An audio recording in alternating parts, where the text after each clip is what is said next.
Hey travelers, welcome back to the channel. Today we're going to be talking about the Genshin Impact Standard Banner 5-star characters and help you decide who to pick for the Natlan update since they're giving away a free 5-star. Whether you're looking for a new main DPS or a versatile support, I've got you covered if you're a new player.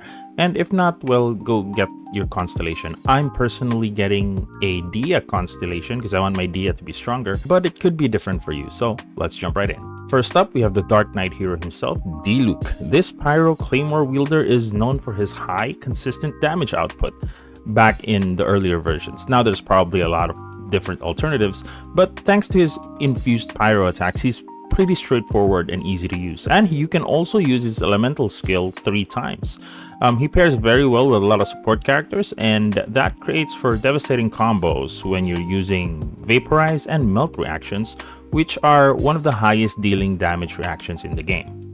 So for a list of pros, he has a very high consistent damage with pyro infused attacks. He is effective in almost all content, and being a Claymore user, he can mine for you. And he works very well with a lot of support characters, which is pretty good overall in terms of team building. The cons would be he is outclassed by other newer pyro DPS characters. So if you have an Arlecchino or you have a Hu Tao, he might not be as useful. He has a pretty basic set with no unique sort of utility. You really need to farm a Crimson Witch set in order to make him really powerful. Plus, he's a Claymore user, and Claymore attacks are probably the slowest attacks, but it is the higher damage attacks. Next up, we have the acting Grandmaster of the Knights of Favonius, Jean.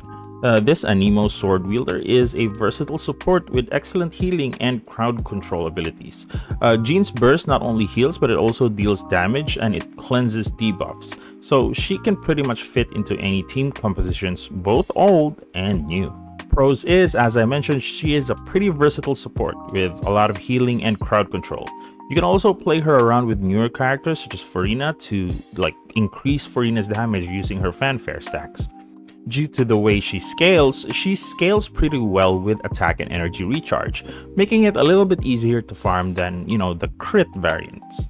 Another thing is she can cleanse debuffs, so if you're a new player, this might be pretty important for you. Cons is healing may be a little bit redundant as there are a lot of dedicated healers, and if you already have one, you might not need her at all. Other than that, she lacks any sort of specialized damage or any kind of off-field capability. Her elemental skill also knocks enemies away, which can be, similar to the overload effect, be inconvenient. Moving on, we have Keqing, the Electro Sword user with lightning fast attacks and high single target damage DPS.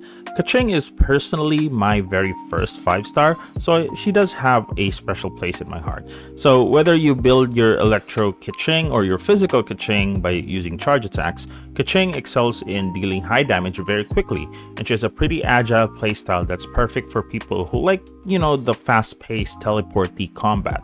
Plus, with the arrival of Dendro, she did get a little bit of a boost, so that might be good for you.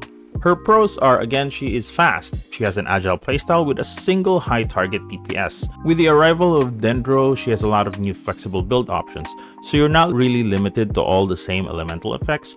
You can now use Quicken and Aggravate effects, and you can even utilize a sort of hybrid Hyper Bloom build for Keqing. Due to her having a pretty strong single target attack string, she's pretty good at dealing with one enemy. But she also has a pretty decent AoE on her elemental skill and her burst, which is pretty nifty when dealing with multiple enemies. For cons, Electro is generally considered the weaker element as compared to Pyro, so this might be an issue if you already have a stronger character. Currently, she can be outshined by newer DPS characters that are also Electro, such as Clorand and Cyno. Plus, to get her to maximize her damage, there's a little trick with her charge attack that you have to master, and that might be difficult for some people. Next, we have Mona, my only C6 character because I keep losing to her. She's the Hydro Catalyst user and master of the Omen debuff. Mona's burst can massively boost your team's damage output and making her a top tier burst support.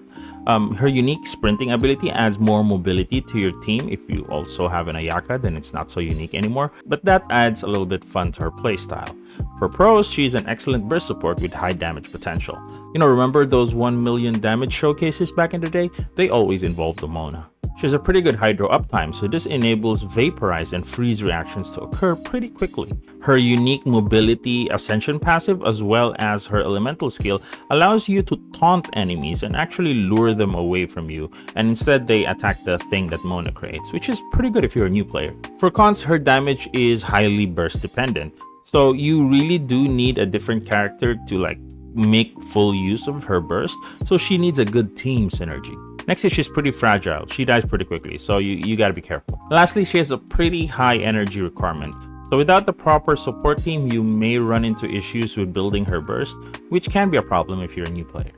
Now, let's talk about the dead girl, Chi-Chi, the cryo sword user with some of the best healing in the game. Chi-Chi is perfect for keeping your team alive with consistent healing based on the amount of damage that she deals. She's also a great choice for freeze teams due to her cryo application. For pros, she has really good healing abilities. If you use a Chi-Chi, I doubt any of your characters will ever die. She's great for freeze teams as well, that's the second one, and she's a pretty straightforward character. So using her, you just pretty much use her elemental skill and her burst and just do some normal attacks. For cons, unfortunately, Chi-Chi does not generate a lot of energy, making her really dependent on other characters. The second thing is that, again, with her pros being an exceptional healer, it is also a cons because she heals too much to the point where it's kind of useless, and she kind of overheals with no added benefit for the team. Which adds into the final cons, which is keeping her in your team kind of lowers the entire damage output of your whole team because she's such a strong healer that you actually lose out on DPS. Next we have Tighnari, the Dendro Bow user known for his really quick charge attacks as well as his strong Dendro reactions. Tighnari excels at triggering powerful Quicken and Bloom reactions, making him a solid choice for Dendro-based teams. The pros is that he is a really strong DPS, so his charge attack does pack quite a punch, and it's pretty good for triggering a lot of Dendro-related reactions. He's also pretty self-sufficient, which means you don't really need to level a lot of your other characters if you have him pretty strong if you're a new player, because he can pretty much fight all the other content in the game being a ranged character.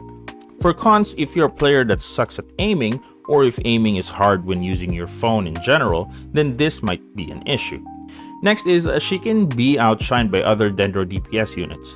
I'm looking at you, Alhaitham. And lastly, we have Dia, the Pyro Claymore user with a unique role of damage mitigation and pyro application while being off-field. Dia is great for providing defensive utility and keeping your team safe while consistently applying pyro. For pro, she has a very strong defensive utility with damage mitigation. You can even use Dia just to swim around because she basically can't die when you're doing the swimming things in Fontaine, as well as the cold mechanic in Dragonspine. She has a pretty consistent pyro application due to her elemental skill, which, she just leaves in the field. She scales pretty well with both attack and HP, making her a little bit tankier than normal support characters, but her tankiness also plays off to her damage. For cons, her DPS output is considerably lower compared to other pyro characters, despite having a burst that seems to be designed for a DPS type character because she stays on the field and punches things. She requires a lot of specific teams to set up in order to maximize her utility, which can be an issue if you're a new player because you don't have everyone. Next is her strength is hidden mainly on her constellations, which means you will experience things like, lower scaling and energy issues without the proper team to support her and without the proper constellations. So if you're a new player, I suggest that you steer clear from Dia. Unless you're me, I'm stupid. So which character should you pick? Personally, I'm gonna go for Mona and Tighnari if you are a new player. They are pretty good choices, especially if you need a DPS. You should pick Tighnari. If you need like a burst support, you should pick Mona. They are both solid choices. For support, Dia and Chi-Chi are probably the least one I'd pick.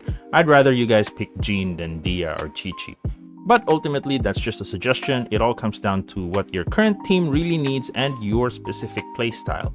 Let me know in the comments who you're planning to pick and why. That's all for this video. Thank you so much for watching. If you found this video helpful, don't forget to like, share, follow, and subscribe. You know the deal. I'll see you guys on the next one. Stay safe out there. Bye.